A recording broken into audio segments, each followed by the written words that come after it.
I'm Debbie Anderson, and I just wanted to share a few memories of Grace, or Gracie, as my mom took to calling her later on.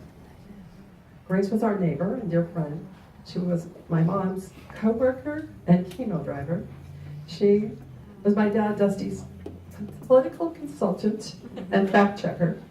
She was my brother Tim's silver dollar pancake chef on Sundays. She was my kids' travel and life advisor. Grace was significant to 3 generations of us.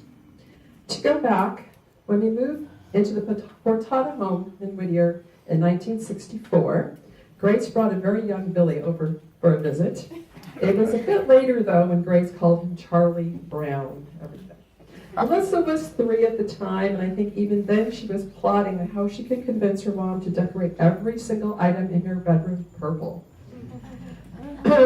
When we were neighbors, Grace was always saving the day. Like when she was called in as a sewing expert to finish my first very pink, very pleated, belted, buttoned graduation dress, right? Or when in a panic, my mother would run over to see Gracie to see if she had consomme soup or Peg's rice tequila. My brother liked to visit Grace on Sundays after lunch to eat the many stacks of her delicious pancakes and have a chat. My dad, on the other hand, loved to argue politics and other subjects with Grace, who, I think, put him in his place with her command of the facts. When my mom first started with J.J. Houlihan market research and then on to Merritt's, and had a crisis, she would often call Grace to get questionnaires and things to the right place at the right time, knowing that Grace would always think things through and find another way to look at a situation. Is this on? Okay. When I was in school, prior to the internet, Grace allowed me to come over and often research from her encyclopedias. But much of it was in her head. Grace could recite all the bones, muscles, organs, and the entire anatomy. Grace loved to read and often gifted books, such as the Junior Betty Crocker cookbook she gave me one Christmas. Grace liked to research, and when the internet came in, and my mother wouldn't touch it, Grace embraced the new technology with its improved research capabilities, as shown in her Facebook page. When the Doss moved to another Portada Drive in 1977, the friendship continued. Bob might stop by for a sip of scotch with Dusty. Grace might come by to tell Peg of interesting exhibits or discuss a work issue. I think the night before my wedding, Grace even dragged Bill over to rewrite the verses of our wedding song. When my kids were at age to drive, Grace and Bob finally got to go to England. So Megan and Brian drove over, arguing the entire way, and kept the plants watered and the dog entertained in exchange for t-shirts from Oxford University. To digress, I am sure Grace agreed with Charles Schultz of Peanuts fame with her dogs, who wrote, "Happiness is a warm puppy." She loved the dog train. Grace loved to talk about her trip and our trips to Europe. She was so excited for Bill and Karen to visit Italy and to use the Rick Steves book that she gifted them, I think, at Christmas.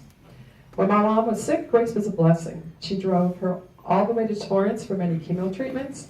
She called me more than once from Presbyterian Hospital, having rushed Peg there, and then sat with me while we were waiting for the outcome of the visit. Sometimes Grace brought her knitting. I believe she and my mom and Reverend Mary were knitting creations for preemies and others through the church. But always, Grace was a great conversationalist, with statements often started with, "Say, did you know?" She would then tell us about something we had never considered, always the intelligent teacher. We often had long conversations over the phone about travel, her grandkids, Whittier events, her grandkids, interesting facts, her grandkids. Did I mention her grandkids? She was so excited about their interests, schooling, sports, as well as proms, their future, current plans, and colleges. We sat with her at Izzy and Paul's graduation party and witnessed her labor of love. At least 15 different types of cookies she had baked for the party. The sugar cookies, I think, had San Diego surfboards and Hawaiian flowers and a few others. They were very impressive. Thank you. I just recently reread a poem by Michael Josephson called "What Will Matter?" Josephson writes that what matters in life is not what you got, but what you gave. Grace gave everyone so much friendship and care that she will be sorely missed. The poem also says, what matters is every act of integrity, compassion, courage, or sacrifice that enriched, empowered, or encouraged others. Grace certainly was compassionate and enriched us all with her example. We will treasure the memories of Grace's character and intelligence because she lived a life that matters.